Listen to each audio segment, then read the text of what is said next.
اداکارہ عفت عمر نے social media پر نواز شریف اور مریم نواز کے خلاف ہونے والی تنقید سے دل برداشتہ ہو کر شوبز انڈسٹری ہی چھوڑنے کا اعلان کر دیا ہے۔ انہوں نے یہ اعلان تب کیا جب تحریک انصاف کے چیئرمین عمران خان کے خلاف سخت تنقید کی وجہ سے سوشل میڈیا پر عفت کے خلاف ایک طوفان بدتمیزی برپا ہو گیا۔ صارفین کی بڑی تعداد نے اداکارہ کو مسلم لیگ نون کی حمایت کرنے پر آڑے ہاتھوں لیا۔ عفت عمر نے لوگوں کی تنقید کے جواب میں کہا کہ لوگ تنقید کریں، میری رائے سے اتفاق نہیں کرتے تو مجھ سے بحث کریں، لیکن میاں صاحب اور ان کی بیٹی کو گالیاں تو نہ دیں۔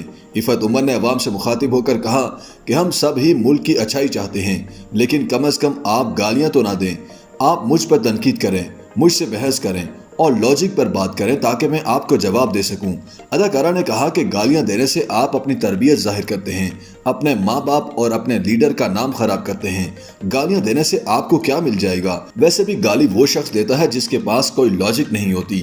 یاد رہے کہ اس سے قبل عفت عمر تحریک انصاف اور عمران خان کی سپورٹر ہوا کرتی تھیں، لیکن عمران کے برسر اقتدار آنے کے بعد عفت نے اپنا سیاسی قبلہ تبدیل کر لیا اور پی ٹی آئی کی ناقد ہو گئیں۔ وہ اب نون لیگ کی حمایت کرتی ہیں، اس لیے انہیں عمران کے خلاف اور نون لیگ اور مریم نواز کی حمایت کرنے کی وجہ سے آئے دن سوشل میڈیا پر تنقید کا نشانہ بھی بنایا جاتا ہے۔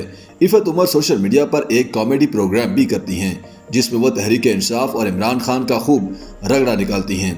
یاد رہے کہ عفت عمر نے اپنے شوبز کیریئر کا آغاز بطور ماڈل کیا تھا اور بعد میں وہ ڈرامہ انڈسٹری کی طرف آ گئیں۔ انہوں نے اپنی لاجواب اداکاری سے شوبز انڈسٹری میں منفرد پہچان بنائی ہے۔ عفت اب تک غلام گردش، بے نقاب، کانچ کے پر، ستم، کیمسٹری، تھوڑی سی وفا چاہیے، انجمن، محبت آگ سی، مجھے جینے دو، کبھی سوچا نہ تھا سمیت مختلف ڈراموں میں اداکاری کے جوہر دکھا چکی ہیں۔